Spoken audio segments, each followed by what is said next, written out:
Well, hi, everybody. I'm Don Stewart, and welcome to our second edition of Breaking News this Friday, the 9th day of May, 2025. And as always, the headlines support what the Bible has to say with respect to what our world is going to look like in the last days of this age before the second coming of Jesus Christ and the many events that it predicts will precede it. So let's look at the stories. All right.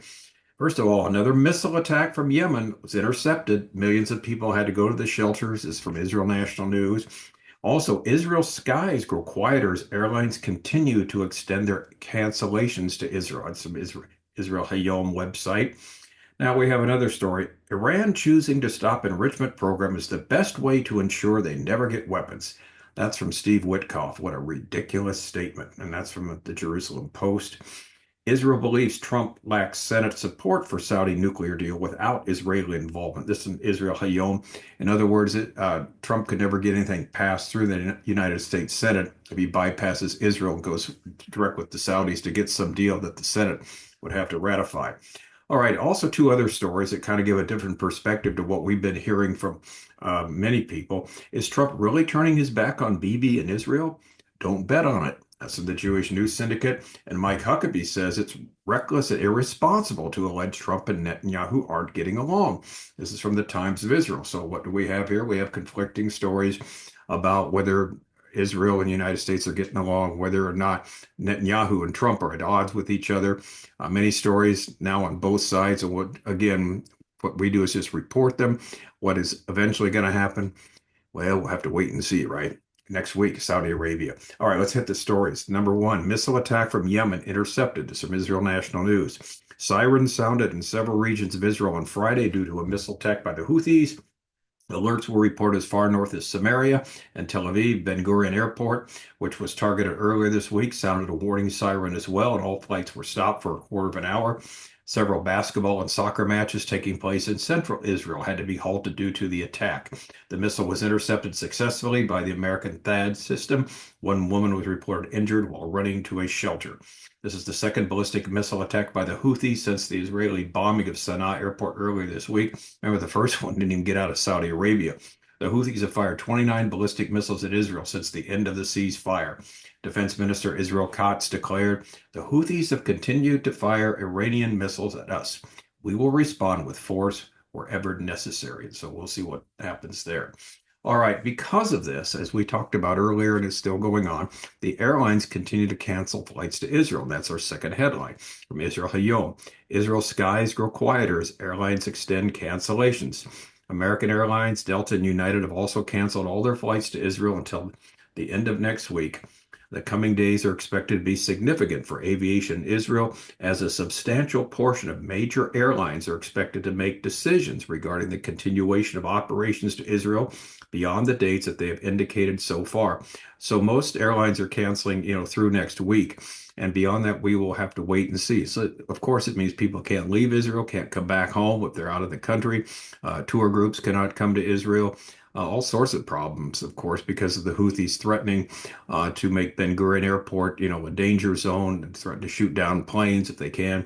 So again, we will see what happens there. It's tough for Israel. Again, this war has cost them so much money. Now, this next story is interesting. Steve Witkoff did an interview with Breitbart, and I read it, but the summation of, excuse me, here from the Jerusalem Post is one of the things they pull out. Iran choosing to stop enrichment program is the best way to ensure they never get weapons, Witkoff says. Iran has agreed to hold a fourth round of indirect nuclear talks with the United States on Sunday in Oman. Remember, we read that Iran was insisting they're direct talks. It looks like there's still going to be indirect talks, and Oman's going to be the mediator. Iran was supposed to not really that happy with him. All right. The story goes, if the U.S. gets Iran to voluntarily shift away from an enrichment program, that is the most permanent way to make sure they never get a nuclear weapon. This is U.S. envoy to the Middle East, Steve Witkoff, to Breitbart News, an article that was released today, Friday. Again, if we get them to voluntarily shift away where they can enrich uranium, to not have centrifuges, to not have material that can be enriched to weapon grades level, 90%, if we can get them to voluntarily do that, that's the most important, as the most permanent way to make sure they never get a weapon, Witkoff said. He said he believes in U.S. President Donald Trump's policy of attempting to settle the Iranian conflict through dialogue. There's a more permanent solution to that crisis than any other alternative that would physically change exactly how Iran was approaching a nuclear program. And we hear from Argachi from Iran says the negotiations are moving forward, and naturally, the further we go, the more consultations and reviews are needed. This is carried by Iranian state media. His take on the issue: the delegations require more time to examine the issues that are raised, but what is important is we're on a forward-moving path and gradually entering into the details. That's again from the Iran side. It says he planned visit to Qatar and Saudi Arabia on Saturday. Was in line with continuous consultations with neighboring countries to address their concerns and mutual interest about the nuclear issue. Now, you can imagine the response. Basically, Witkoff said, well, all we have to do is get them to agree not to enrich uranium anymore, and that'll be it. That's the best way. We're working on that. Here's one response. I love this. Witkoff is 100% correct. If Iran stops their enrichment program, that is the best way to ensure they never get nuclear weapons. There's a better chance that Stevie Wonder will be opening the New York Yankees pitching this season than there is of Iran agreeing to stop their nuclear enrichment program.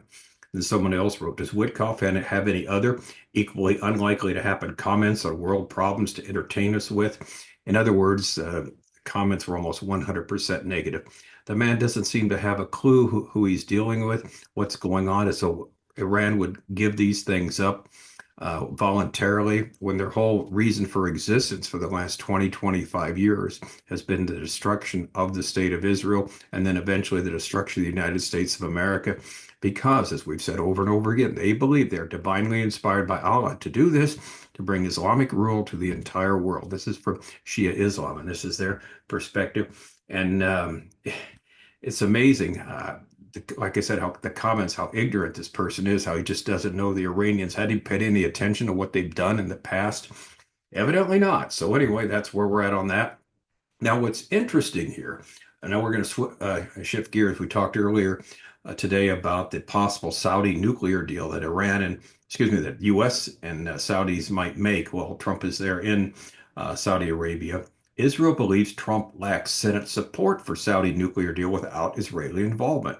And the big story, of course, this is from Israel HaYom, that Trump was going to bypass Israel and just go direct with the Saudis and to cut their own deal without Israel having any say-so in this. Again, this is what is reported. Trump hasn't confirmed this.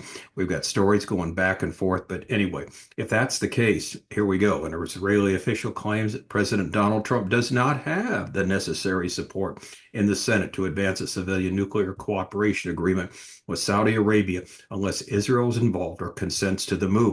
Now, this is interesting because recall the other day when this idea first came up, that there's going to be a bypass of Israel direct with the Saudis, Trump and the Saudis with Israel just standing on the sidelines, not knowing what's going on.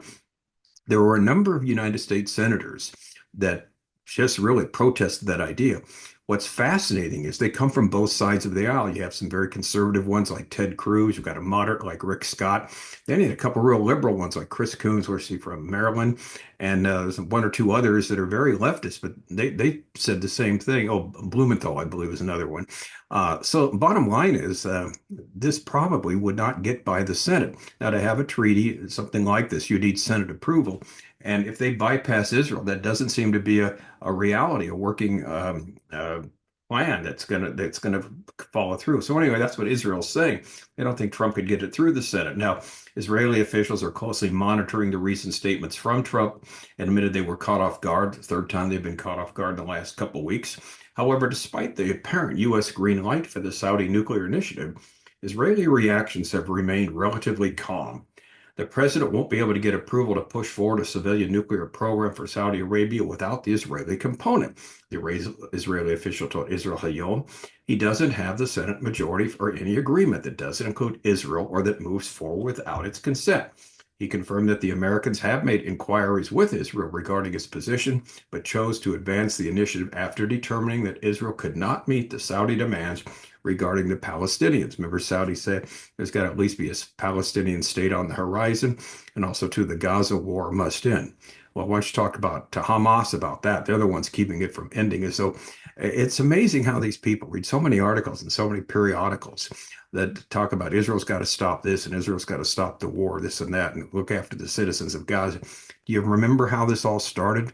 About the 1,200 people that were murdered by Hamas, that the continuous bombing, missiles sending over terrorism from Hamas since that time, and Israel's just responding to it. It's amazing how these people just don't seem to get it. Anyway, Washington's decision to drop the normalization requirement, this is, if this is true, represents a significant reversal. Again, these are the stories that are out there. Everybody's believing as though it's true. It may be true. We just don't know. Unlike the previous Biden administration, the nuclear talks were part of a broader framework, which linked Saudi ambitions for a U.S. defense pact to form diplomatic ties with Israel. And if this story is true, that they're bypassing Israel, then any type of relationship with Saudi and the Saudis and Israel was go down the drain, because that won't happen simply because Israel can't meet those two needs, stopping the war in Gaza because they're trying to win it, and on the other hand, you've got the Saudis wanting a Palestinian state, and that'll never happen. And so we'll see. We'll see what happens. Again, we don't know. Now, two stories that question next to if is there a rift between Netanyahu and Trump? Now, we brought you another number of stories. We had one today, we had a couple yesterday. There are a number of different periodicals in some very conservative ones and very liberal ones in Israel that all say the same thing. Netanyahu and Trump are at loggerheads. Earlier, Netanyahu was mad at Trump. Then Trump returned the favor, being mad at him. And so this is why they're not talking to each other, why these three times Israel has been caught off guard. And Trump is turning his back on Netanyahu and Israel. So two stories that really question whether is this rift. First, in the Jewish News Syndicate, is Trump really turning his back on Bibi and Israel? Don't bet on it. American isolationists and anti-Netanyahu Israelis have an ulterior motive in promoting a rift between Washington and Jerusalem. They sure do. Then Mike Huckabee, he's the representative, the U.S. ambassador to Israel. He's there. He said it's reckless and irresponsible to allege Trump and Netanyahu aren't getting along. It's from the Times of Israel. So we've got, counter to what the seemingly the conventional wisdom's been the last couple of days, all these stories on these. It's interesting, unnamed sources, highly placed sources, someone that wouldn't go on the record, with their own name says this and says that. Let me tell you, we've had so many of these, and you really don't know what to believe. There's a couple other crazy ones out there about how they're going to go forward in Gaza, how Trump's going to intervene, and et cetera, et cetera. We just don't know. So we try not to give you those. But since the stories that have hit the headlines, saying on the one hand, Trump's fed up with Netanyahu, that's why he's talking separately to the Saudis without Israel's input. Then on the other hand, others are saying, no, this is ridiculous. He's not doing this. And again, we will wait and see. Again, amid mounting reports, this is the Times of Israel story of a growing divide in the relationship between the U.S. and Israel. U.S. Ambassador to Israel, Mike Huckabee, tweets, it's reckless and irresponsible for press to allege that U.S. President Donald Trump and Prime Minister Netanyahu are not getting along. Bibi has spent more time with Trump than I have in the past 3 months, and I'm his ambassador. Relationship between the U.S. and Israel remains strong, Huckabee adds. So we have another number of these conflicting stories. We'll have to wait to see how all these pan out next week. Now, this is Friday, of course. Next week is the big week where Trump goes to the Middle East, goes to Saudi Arabia, stops in Qatar, and also the United Arab Emirates, not stopping at Israel. Who knows what's going to happen, what he's going to say, what deals are going to be shared with the world. We will have to wait and see. But as always here, never a dull moment, is there? Every single day we wait these headlines, catch us by surprise, how it's eventually going to turn out. Again, we don't know in the short term, but as we always emphasize here on breaking news, we know in the long term what's going to happen because the Bible tells us so. Jesus Christ will return. And then before his return, there's a number of events that are specified to take place before his second coming. And we deal with this in our book, Look Up, a timeline of 50 last days events, starting with the dead in Christ rising and the rapture of the church all the way to eternity. And we talk about what's predicted to take place, in the in-between time. And so we encourage you to get the book. It's a free download from our website, Educating Our World, under the heading of Bible Prophecy. It's all our materials free. In fact, I just noticed we got over the 1,000 video mark. We've had over 1,000 ones on the website right now that are available to you. Actually, we did a few more than that. Some of the earlier ones that we did on breaking news, I just deleted because, it's old news, but there's 1,000 of them right now that you can look at. if you're interested. And again, they're all free downloads, and please take advantage of them. All right, I'm Don Stewart. Thank you so much for watching. Until next time, as always, may the Lord richly bless.